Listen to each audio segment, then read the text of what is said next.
एक रेमेडी है जैसे कि गाय को आलू खिलाने की, ठीक है, ये लाल किताब की रेमेडी है, शुक्र खाना नंबर 2 में लिखी हुई है। लेकिन उसके पीछे स्पेसिफिक कंडीशंस हैं। अब खाना नंबर 2 जो है, हाउस जो है, लाल किताब उर्दू में लिखेगी तो खाना हाउस को बोलते हैं वहाँ पर।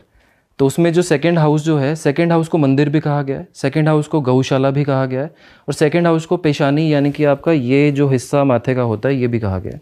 अब ये जो चीज़ जो है, ये प्लेनेट की शिफ्टिंग ऑफ एनर्जी की पीछे लॉजिक की वो बात है कि हम किसी प्लेनेट की अगर चीज़ मान लो कि किसी को हम बोलें कि गौशाला में जाके गाय को खिला दो, तो वो सेकंड हाउस में जा रही है।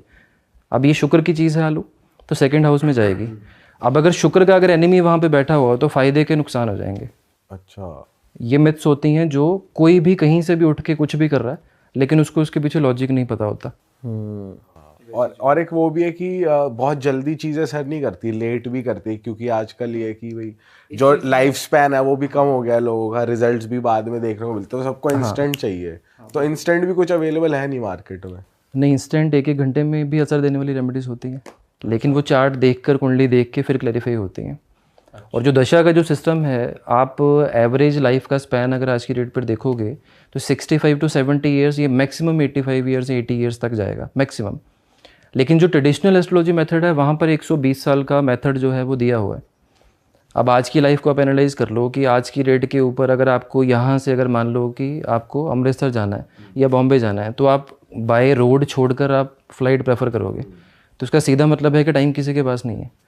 तो अगर टाइम किसी के पास नहीं है तो लाइफ के इवेंट्स भी फास्ट हुए, और लाइफ के इवेंट्स अगर फास्ट हुए हैं, लाइफ स्पैन छोटा हुआ है, तो दशा सिस्टम 120 साल का अभी क्यों फॉलो किया जा रहा है? तो अगर 120 साल का दशा सिस्टम फॉलो हो रहा है तो आप कह रहे हैं वो सही तरीके से मतलब इफेक्ट नहीं करेगा बॉडी पे? नहीं करेगा, बिल्कुल भी नहीं करेगा। आप देखो, एक अगर लाइफ स्पैन ही छोटा है, उसको एक ग्रह को अगर एक टाइम दिया गया है, फॉर एग्जांपल शनि के लिए स्पेसिफिक टाइम है, केतु के लिए स्पेसिफिक टाइम है, तो वो उतनी डेट के टाइम के दौरान आपको 18 साल की मान लो किसी ग्रह की दशा है, तो 18 साल में अगर आपका ग्रह है तो 18 साल बर्बादी नहीं करेगा ना वो। अब नाड़ी इसी जगह पर अपनी जगह की एक्यूरेसी दिखाती है। नाड़ी क्या कहती है कि हर ग्रह 1 महीने के लिए, 1 साल के लिए, जिस टाइम के लिए वो आएगा उतने टाइम की ड्यूरेशन के लिए आपको अच्छे बुरे रिजल्ट मिलेंगे। नाड़ी क्लियरली चलती है उन चीज़ों पर। नाड़ी ज़्यादा प्रिसाइज है आप ये कहते हैं? हाँ, नाड़ी ज़्यादा प्रिसाइज। और जो नॉर्मल एस्ट्रोलॉजी उसमें ज़्यादा लोग फंसे हुए हैं मिथ्स में और थोड़ा अंधविश्वासी ज़्यादा हो रहे हैं आप ये हाँ, कहते हैं? बिल्कुल बिल्कुल।